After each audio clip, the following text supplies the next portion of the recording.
हमारे चैनल को सब्सक्राइब करने के लिए सब्सक्राइब के इस बटन को ऐसे दबाएं, फिर नोटिफिकेशन पाने के लिए इस बेल आइकन को ऐसे प्रेस करें और नोटिफिकेशन को ऑन कर लें। धन्यवाद। वेलकम साथियों, एक बार फिर एपिक एजू चैनल पर हम आपका स्वागत करते हैं और उम्मीद करते हैं कि भाई आप और आपका परिवार एकदम स्वस्थ, मस्त और बिंदास होगा। तो भाई कुछ अपडेट्स आपको देनी है हरियाणा सरकारी भर्तियों से संबंधित, खास तौर से हरियाणा की जो टीजीटी भर्ती है, जो हाल ही में 7500 की जो भर्ती कंप्लीट हुई है, उसके ऊपर कुछ अपडेट है आपकी। चाहे उसके अंदर महिला आरक्षण को लेकर केस हो, चाहे आपका जो टीजीटी के जो रिवाइज आंसर की को लेकर हो, या फिर पूरे डिटेल रिजल्ट के लिए केस हो, ठीक है, या फिर टीजीटी वेटिंग लिस्ट की अपडेट हो, तो हर चीज़ के बारे में आपको बताएंगे।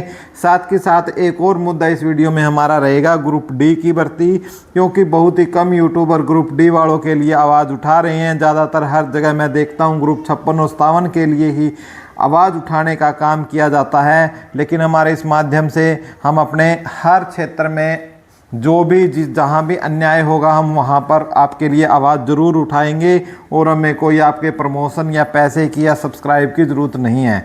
तो भाई सबसे पहले तो हम आपसे ये जो अपडेट है वो देना चाहते हैं, लेकिन उससे पहले आप यदि हमारे साथ टेलीग्राम या व्हाट्सएप पर जुड़ना चाहते हो तो आप हमारे टेलीग्राम चैनल पर भी हमारे साथ जुड़ सकते हो। तो भाई जिसकी मैं बात कर रहा था, जो टीजीटी के ऊपर जो केस था, ठीक है, तो एक तो जो केस महत्वपूर्ण केस था जिसमें हम देखेंगे कि जो आंसर की है, ठीक है, आंसर की के बारे में, और साथ के साथ जो हम डिटेल रिजल्ट है उसके बारे में जानेंगे कि कोर्ट की तरफ से क्या नतीजा आया है, हरियाणा स्टाफ सिलेक्शन कमीशन ने क्या इसके अंदर जो अपना रिप्लाई किया है और उसके ऊपर कोर्ट ने क्या संज्ञान लिया है। ये संदीप सांगवान जी थे जिन्होंने केस कर रखा था, ये आपके पेटिशनर थे, और इसी में ये स्टेट ऑफ हरियाणा के खिलाफ था, यानी हरियाणा सरकार और के खिलाफ था। जो कोरम था भैया आपका वो जस्टिस त्रिभुवन दहिया जी का था, और इसमें जो एडवोकेट थे वो अंकुर सिद्धार्थ जो एडवोकेट है वो पेटिशनर की तरफ से हाजिर हुए थे।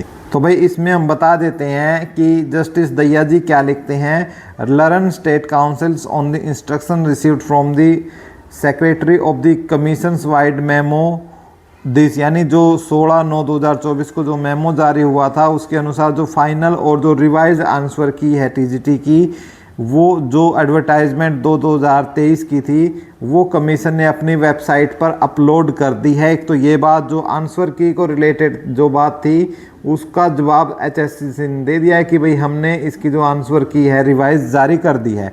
और ख़ास और मज़े की बात देखिए भाई, आंसर की कब जारी की है, रिजल्ट जब दे लिया, ज्वाइनिंग दे ली, 1 महीने की जितने टीजीटी लगे हुए थे 1 महीने की सैलरी तक आ ली, तब इन्होंने ये काम किया है। और उसमें भी कुछ बच्चे बता रहे हैं कि 13-14 क्वेश्चन को जो है कुछ रिपीटेशन या कुछ जो उसमें चेंजेज हुआ है। तो भाई कितना बिग चेंजेज है, आप खुद देख सकते हो कि कैसे ये एचएसएससी की जो कार्य प्रणाली है वो किस प्रकार की है।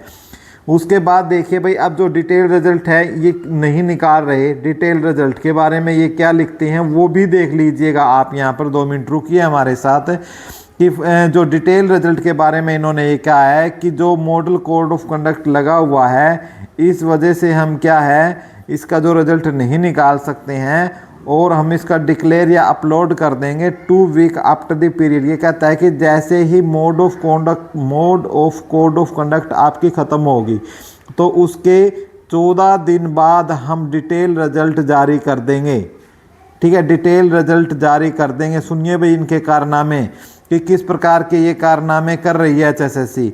यानी लगभग ये लगाओ आप 8 तारीख को जो फैसला हो ही जाएगा, 5 को चुनाव है, 8 को रिजल्ट आ जाएगा, 10 को कोड ऑफ कंडक्ट ख़त्म हो जाएगी, लगभग ये लगाओ आप 31 अक्टूबर तक जो है आपका डिटेल रिजल्ट आ जाएगा। और उसके बाद क्या नई सरकार बनेगी, कौन सी नहीं बनेगी, सब कुछ हो जाएगा भाई।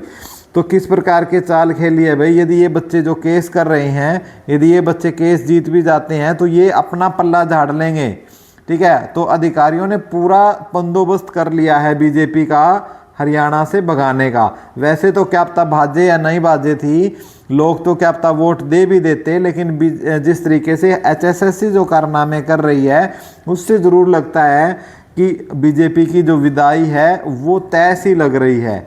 ठीक है, देखो सरकार कभी भी गलत नहीं होते।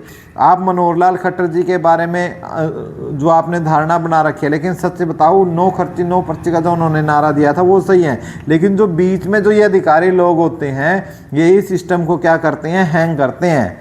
तो भाई अब क्या बोलने, ज़्यादा नहीं बोलेंगे इसके ऊपर, चुनावी माहौल है तो ये आपको अपडेट देना बहुत ही ज़्यादा ज़रूरी था। तो भाई हम इसके किस किस पॉइंट पर हम अपना बात कर चुके हैं, हम बात कर चुके हैं जो TGT का जो महिला आरक्षण वाला केस है उस पर बात करेंगे फिलहाल, आंसर की पर, और इस पर हम बोल चुके हैं। अब वेटिंग लिस्ट के लिए बता दूं भाई, बिल्कुल ये कोई भी प्रयास हरियाणा स्टाफ सिलेक्शन कमीशन ने नहीं किया है। आज से 5-7 दिन पहले बच्चे गए थे जब जो TGT वाले इनको धन्यवाद व्यक्त करने, तो उस दिन ये मामला उठा था कि भाई वेटिंग लिस्ट वाला बताओ सर। तो वेटिंग लिस्ट के लिए इन्होंने बोला था कि भाई आज या कल में हम याचिका या मतलब लेटर भेज देंगे जो विभाग है उसको, और वो विभाग हमें बता देगा कि कितनी पोस्ट खाली है और कितनी नहीं है। और सच ये है कि भाई अभी तक इनके पास ना तो इन्होंने लेटर जारी किया है और ना इनके पास ये आया है कि वेटिंग लिस्ट में कितनी खाली है। तो वेटिंग, अब ये वेटिंग लगेगी नहीं लगेगी, ठीक है। तो बहुत सारी स्थितियाँ हैं, इन्होंने चुनावी फ़ायदा उठाने के लिए क्या है, ना ही ये वेटिंग लगा रहे हैं, ना ही कोई रिजल्ट निकाल रहे हैं। और देख लो ये जो आंसर की और डिटेल रिजल्ट का भी इन्होंने कैसे गोचमपोत सिस्टम बना दिया है। अब TGT एक केस और बचता है भाई, TGT महिला आरक्षण का, वो भी देख लेते हैं। तो भाई ये है आपका TGT का जो महिला आरक्षण वाला केस था जो किरण मलिक जी ने किया हुआ था इनके ऊपर, और जो इनके एडवोकेट थे वो विजय पाल जी थे। तो इस केस की आज भाई सुनवाई हुई, लेकिन इसकी नेक्स्ट डेट दे दी गई है। इनकी नेक्स्ट डेट आपकी 15 नवंबर की नेक्स्ट डेट दे दी गई है। देखो कितनी लंबी नेक्स्ट डेट दे दी गई है। तो भाई देखो क्या कोर्ट में चले जाते हैं तो कोर्ट में इतने आसान फैसले नहीं होते भाई, इतनी लंबी लंबी डेट दे दी। यानी देखो 5 नवंबर क्या इतना जल्दी आ जाएगा भाई, चलो देखो वो तो जब समय बीतेगा, लेकिन देखो कितनी लंबी है यार, कुछ फैसला आना चाहिए था। जो वेट कर रहे हैं, ज्वाइनिंग हो चुकी है, सैलरी आ चुकी है, लेकिन जो हो सकता है कोई असली हकदार हो, क्योंकि भाई वैसे तो पैसे कौन लगाता है। तो सिस्टम आप खुद देख लीजिए कहाँ तक हैंग हुआ है। तो भाई ये हमने TGT भर्ती के बारे में। अब ग्रुप D के बारे में हम बात कर लेते हैं भाई। उसमें भी सिस्टम सेम ऐसे ही बना हुआ है कि हरियाणा स्टाफ सिलेक्शन कमीशन ने जो ग्रुप D की जो भर्ती निकाली थी भाई, उस ग्रुप D में भी क्या झोल पैदा हुआ है। इन्होंने 10,997 की तो लिस्ट एक बार जारी कर दी और 3774 की एक बार जारी कर दी, और अभी तक न तो इनको कोई विभाग मिला है, तो इनकी तो बेचारों की अभी तक वेरिफिकेशन भी नहीं हुई है। अब विभाग जो है उन्होंने बोला था कि हम 10,997 को है, इनको हम क्या कर देंगे, जो डिपार्टमेंट है यानी विभाग और पोस्ट है इनको हम आवंटित कर देंगे, ठीक है, विभाग और पद दोनों आवंटित कर देंगे। लेकिन भाई मैं आपको ये बता देता हूँ, इन बच्चों ने इसको लेकर आवाज़ उठाई है, जो कि इन बच्चों के साथ अन्याय है। क्योंकि ये मैं पुरजोर इसके विरोध में हूँ मैं, और अपील करता हूँ सरकार से। बहुत दिन हो गए भाई, इनकी ज्वाइनिंग को भी लगभग 1 महीना हो चुका है, अब तक तो इनकी भी वेरिफिकेशन हो जानी चाहिए थी। और जो विभाग और जो पद हैं वो इन सभी को एक साथ आवंटित किए जाएं, ठीक है। इनमें क्योंकि बहुत सारे बच्चे हैं 3774 में, जो 10,997 के बहुत से बच्चों से उनके ज़्यादा नंबर है, तो इसलिए किसी के साथ अन्याय ना होना हो इसके लिए। और अभी तक इनको अपनी सरकार में ये काम करना चाहिए था भाई, इनको पोस्ट और विभाग देना चाहिए था।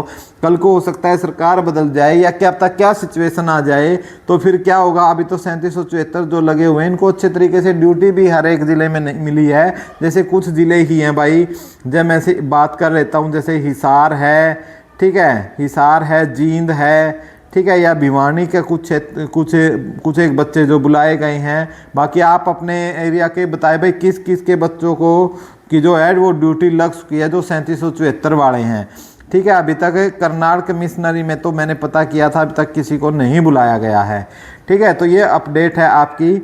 और जो 2600 की रिजल्ट की बात देख रहे हैं भाई, सभी राजनीति करी गई है आपके साथ।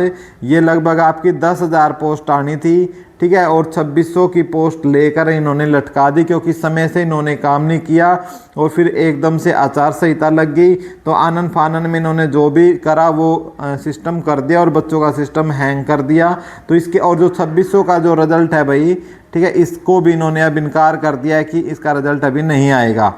ठीक है, सरकार बनेगी तो फिर आगे अक्टूबर नवंबर में हम इसका रिजल्ट है वो निकालेंगे। फिलहाल के लिए यही अपडेट है। और वेटिंग लिस्ट के लिए जैसे इन्होंने टीजीटी के लिए किया है भाई, वैसे ही आपकी जो वेटिंग की जो है लिस्ट है उनके लिए भी इन्होंने सारा सिस्टम हैंग कर दिया है। जैसे मैंने टीजीटी का बताया था, अभी तक इन्होंने एचआरडी को नोटिस, जो एचआरडी को इन्होंने एक एप्लीकेशन लिखनी होती है, लेटर लिखना होता है, अभी तक वो लेटर ही नहीं लिखा है। ठीक है, बाकी भाई जो भी अपडेट होगी आपको समय से बता दी जाएगी। और जो भी यदि आपका कोई भी कमेंट है तो आप कमेंट बॉक्स में, आपका कोई डाउट है तो कमेंट बॉक्स में आप कमेंट कर दीजिएगा भाई, हम कोशिश करेंगे आपको ऑथेंटिकेट जानकारी देने की। जय हिंद, जय हरियाणा, जय भारत।